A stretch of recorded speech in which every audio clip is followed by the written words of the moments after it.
तहरीक इंसाफ के चेयरमैन इमरान खान की सहूलतकारी में आइन और राइश कवानीन की मुसलसल धज्जियां उड़ाने वाले चीफ जस्टिस पाकिस्तान उमर अता बंदियाल माजी में पाकिस्तान की मारूफ फिल्मी हीरोइन शबनम के गैंग रेप में साथियों समेत मौत की सजा पाने वाले मुजरिम फारूक बंदियाल के फर्स्ट कजन हैं। फातहीन शबनम में से एक यही फारूक बंदियाल बाद में इमरान खान के हाथों तहरीक इंसाफ के झंडे वाला पट्टा गले में डालकर पार्टी में भी शामिल हुआ, मगर बाद में इसे पार्टी से फारिग कर दिया गया।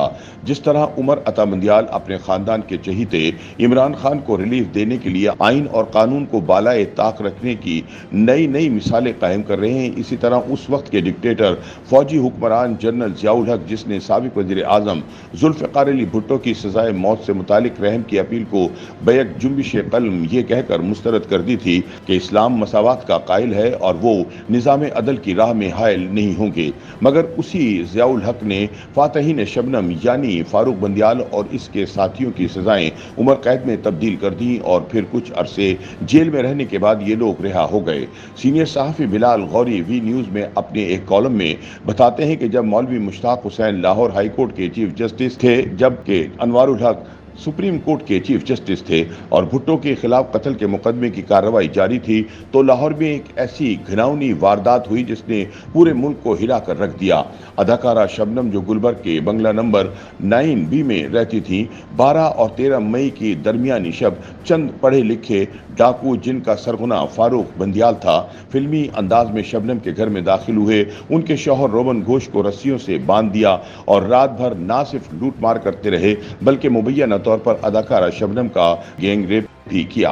इस रात क्या हुआ, डाकुओं में कौन कौन शामिल था, ये बासर लुटेरे सजाए मौत सुनाए जाने के बावजूद क्यों बच निकले और इस वारदात के मरकजी किरदार फारूक बंदियाल का मौजूदा chief justice supreme court Umar Ata Bandial से क्या रिश्ता है, आज हम यही तल्ख हकाइक बयान करने की कोशिश करेंगे।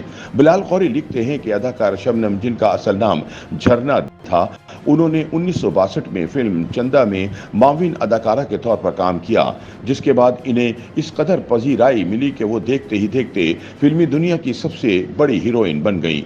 शबनम ने कम बेश 170 फिल्मों में काम किया, जिनमें आस, अनमोल, आईना, दिल लगी, आबरू और जीनत जैसी शाहकार फिल्में शामिल हैं।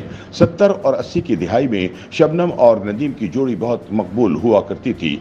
अदाकारा शबनम के शौहर रॉबिन घोष भी बहुत बड़े मौसीकार थे। अदाकारा शबनम और रॉबिन घोष दोनों बंगाली थे, मगर जब मशरकी पाकिस्तान अलहदा होकर बांग्लादेश बन गया तो इन दोनों ने अपनी जन्मभूमि की तरफ लौट जाने के बजाय पाकिस्तान में रहने का फैसला किया। मगर महज 7 साल बाद ही एक ऐसी वारदात हुई जिसने इन दोनों को पाकिस्तान छोड़ने पर मजबूर कर दिया। 12 और 13 मई की दरमियानी शब रात के वक्त अदाकारा शबनम के घर दस्तक हुई। जब उनके शौहर रोबन घोष ने दरवाज़ा खोला तो फारूक बंदियाल, वसीम याकूब भट्ट और सरदार खान खिची अपने दीगर साथियों के हमरा घर में दाखिल हो गए। ये सब गवर्नमेंट कॉलेज लाहौर के पढ़े लिखे मगर बिगड़े रईसजादे थे। फारूक बंदियाल के मामू फतेह खान बंदियाल, जो FK बंदियाल के नाम से मशहूर थे, वो जुल्फ़िकार अली भुट्टो के दौर में खैबर पख्तूनख्वा के चीफ सेक्रेटरी रहे और अब पंजाब के चीफ सेक्रेटरी थे। सरदार खान किची का ताल्लुक भी मेलसी के जमींदार घराने से था और वो कमोबेश 150 मुरब्बा जमीन के मालिक थे।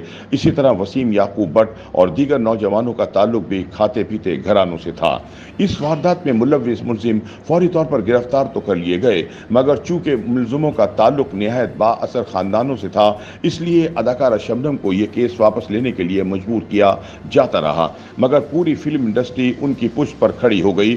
चूंकि फौजी अदालतें कायम की जा चुकी थीं और ज्यादातर मुकदमात के फैसले सोशल कोर्ट्स के बजाय मिलिट्री कोर्ट्स में हो रहे थे, इसलिए अवामी दबाव पर मुलजिमों का ट्रायल करने के लिए फौजी अफसर लेफ्टिनेंट कर्नल खालिद अदीब की सरबराही में मिलिट्री कोर्ट तश्कील दे दी गई। बिलअमूम फौजी अदालत में हुकूमत के तश्कील करदा स्पेशल प्रोसिक्यूटर ही मुकदमा लड़ा करते थे, मगर फिल्मी सितारों का ख्याल था कि इस बार किसी काबिल वकील की खिदमत हासिल की जाएं ताकि मुलजिम कानून की गिरफ्त से बच ना पाएं। अदाकार नदीम और मोहम्मद अली, जो शबनम को इंसाफ दिलवाने के लिए पेश थे, उनसे मुशावरत के बाद शबनम और रॉबिन घोष ने अयूब खान दौर में वफाकी वजीर कानून का ओहदा संभालने वाले SM जफर को वकील करने का फैसला कर लिया।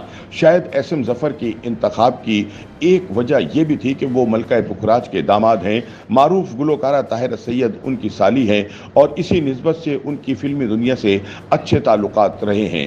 ایس ایم ظفر اپنی کتاب میرے مشہور مقدمے میں اس واقعے کی تفصیل بیان کرتے ہوئے لکھتے ہیں، میں نے شبنم کی طرف دیکھا، اس کی آنکھوں میں آنسو نمایاں تھے۔ میں نے شبنم سے مخاطب ہو کر کہا کہ یہ مقدمہ تو سرکاری معلوم ہوتا ہے، اس میں سرکاری وکیل ہی پیش ہو سکتا ہے۔ میرا اتنا کہنا تھا کہ شبنم کی پلکوں پہ تھمے ہوئے آنسو ٹپ ٹپ بہنے لگے۔ بیگم صاحبہ نے اسے کئی ٹشو پیپر لا کر دیے اور وہ بار بار آنسو پوچھتی رہی۔ دوسرے دن محمد علی کا فون آیا کہ پوری فلم انڈسٹری کی خواہش ہے کہ شبنم کی مکمل طور پر حمایت کی جائے، لہٰذا میری آپ سے درخواست ہے کہ اس مقدمے کی ضرور پیروی کریں۔ ایس ایم ظفر اداکارہ شبنم کی وکالت کرنے پر رضامند ہو گئے اور حکومت نے بھی انہیں اس مقدمے میں اسپیشل پراسیکیوٹر تعینات کر دیا۔ اس مقدمے میں ایس ایم ظفر کے معاون وکیل میاں محمد اجمل ایڈوکیٹ تھے، جو بعد ازاں پشاور ہائی کورٹ کے چیف جسٹس بنے۔ بلال غوری بتاتے ہیں کہ ملزموں نے بھی بہت مشہور وکلا کی خدمات حاصل کر رکھی تھی۔ ایک طرف ان ملزموں کے بااثر خاندان انہیں بچانے کی سر توڑ کوشش کر رہے تھے، تو دوسری طرف حکومت کو ان ملزموں کو قرار واقعی سزا دینے کے لیے شدید عوامی دباؤ کا سامنا تھا، کیونکہ ان بگڑے رئیس زادوں کی طرف سے اس نوعیت کی پہلی واردات نہ تھی، بلکہ اس سے پہلے بھی اس سے ملتی جلتی وارداتیں کر چکے تھے۔ ایس ایم ظفر اپنی کتاب میرے مشہور مقدمے میں لکھتے ہیں، دراصل اس مقدمے نے بڑی مخصوص ڈرامائی شکل اختیار کر لی تھی۔ اس کی وجہ یہ تھی کہ انہی ملزموں نے اس سے پہلے زمرد ایکٹریس کے گھر پر ڈاکہ ڈالا تھا اور وہاں بھی ان کا طریقہ واردات اسی قسم کا تھا کہ گھر میں داخل ہو کر خوب سکون اور اطمینان سے گھر کا قیمتی سامان سمیٹ لیا، افراد خانہ پر حکم چلایا، اور یہ افواہ بھی عام تھی کہ نوجوان ڈاکوؤں نے انسانی حدود کی بھی پاسداری نہ کی۔ دوسری وجہ یہ تھی کہ زمرد اور شبنم کے گھر پر ڈاکہ ڈالنے والے یہ نوجوان ڈاکو شہر کے کھاتے پیتے بڑے بڑے امیر گھرانوں سے تعلق رکھتے تھے، جو بہت با اثر تھے، اور یہ کہ یہ نوجوان ڈاکو گورنمنٹ کالج لاہور کے فارغ التحصیل تھے۔ اداکارہ شبنم چونکہ سپر اسٹار تھی، ان کے شوہر روبن گھوش بھی بہت بڑے فنکار تھے اور پھر دونوں بنگالی تھے۔ ابھی چند برس قبل ہی مشرقی پاکستان علیحدہ ہوا تھا۔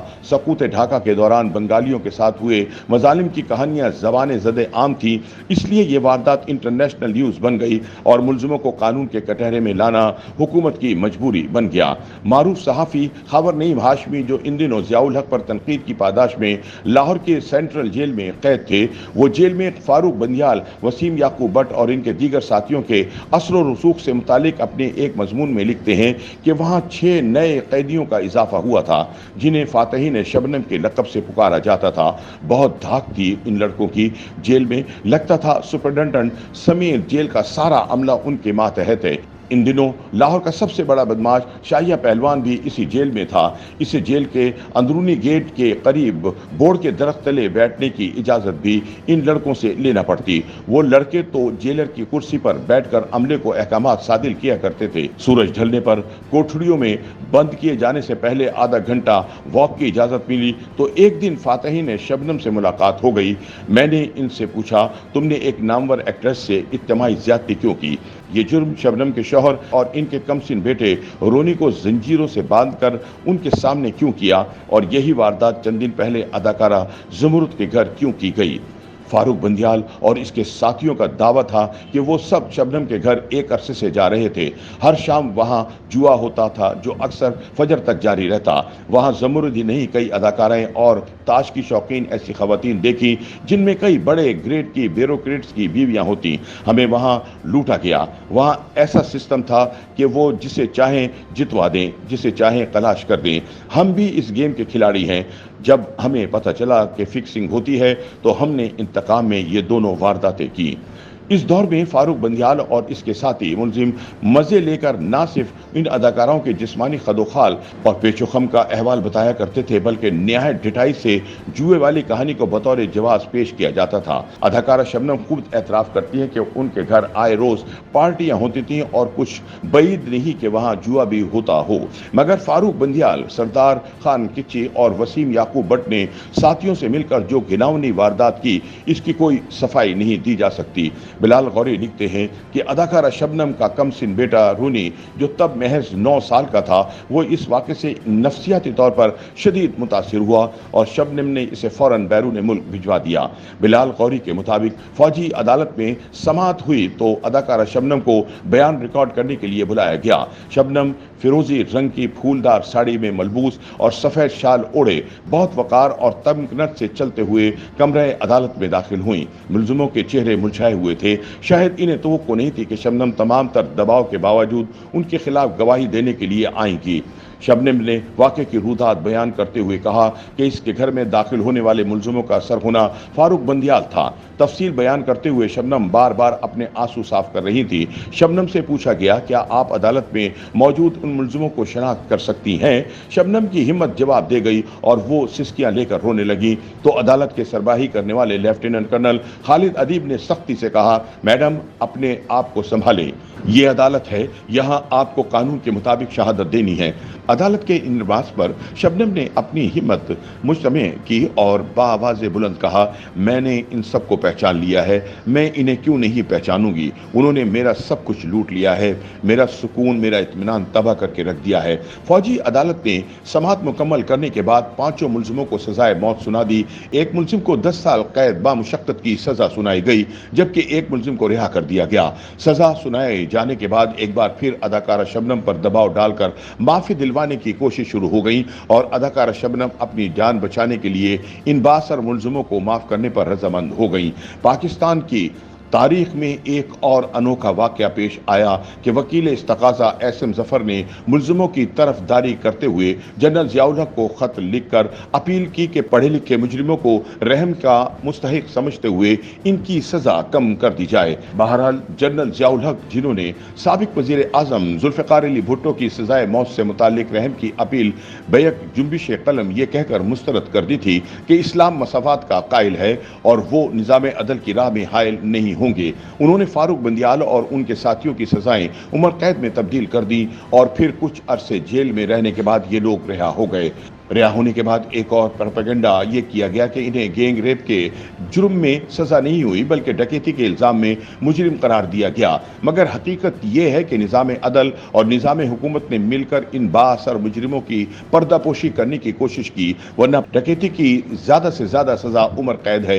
अगर इन लोगों ने महज लूट मार की होती तो इन्हें हरगिज़ सजाए मौत ना होती। ये बातें भी ज़ेरे गर्दिश रही कि जब मुलजिम रिहा हो गए और शबनम की ज़िंदगी बर्बाद हो गई तो उन्होंने बांग्लादेश जाने की कोशिश की जहां उनके वालिदैन मुकीम थे, मगर ज़ियाउल हक सरकार ने इन्हें यह सोचकर जाने की इजाज़त ना दी कि अगर वहां जाकर शबनम ने अपनी खामोशी तोड़ दी तो मुल्क की बदनामी होगी। फारूक बंदियाल के मामू फतेह खान बंदियाल अब वफाकी सेक्रेटरी दाखिला बन चुके थे और शबनम कई बरस वजारत दाखिला से एनओसी लेने के लिए मारी मारी फिरती रही। आखिरकार उन्होंने दरख्वास्त दी कि उनके वालिद शदीद बीमार हैं और वो इनकी अयादत के लिए जाना चाहती हैं। तब कहीं जाकर इन्हें बांग्लादेश जाने की इजाजत मिली। वो बांग्लादेश गई और फिर दिहाइयों लौट कर ना आई। अब आते हैं उस आखिरी सवाल की तरफ कि शबनम ज्यादती केस के मरकजी किरदार फारूक बंदियाल का मौजूदा चीफ जस्टिस उमर अता बंदियाल से क्या ताल्लुक है। फारूक बंदियाल जस्टिस उमर अता बंदियाल के फर्स्ट कज़न हैं। जस्टिस उमर अता बंदियाल के वालिद FK बंदियाल जो बहुत बाइख्तियार और ताकतवर ब्यूरोक्रेट थे, फारूक बंदियाल उनके भतीजे हैं और मुबैना तौर पर उनके मामू ने ही इन्हें बचाने और रिहा करवाने में अहम किरदार अदा किया। YouTube पर गूगली न्यूज देखने के लिए youtube.com की सर्च बार में गूगली न्यूज TV टाइप करें। गूगली न्यूज के पेज पर सुर्ख रंग के सब्सक्रिप्शन वाले बटन पर क्लिक करना ना भूलिए। YouTube पेज पर अपलोड होने वाली वीडियोस से बाखबर रहने के लिए बेल आइकन पर क्लिक कीजिए। आपको हर नई वीडियो के बारे में नोटिफिकेशन मौसूल हो जाएगा।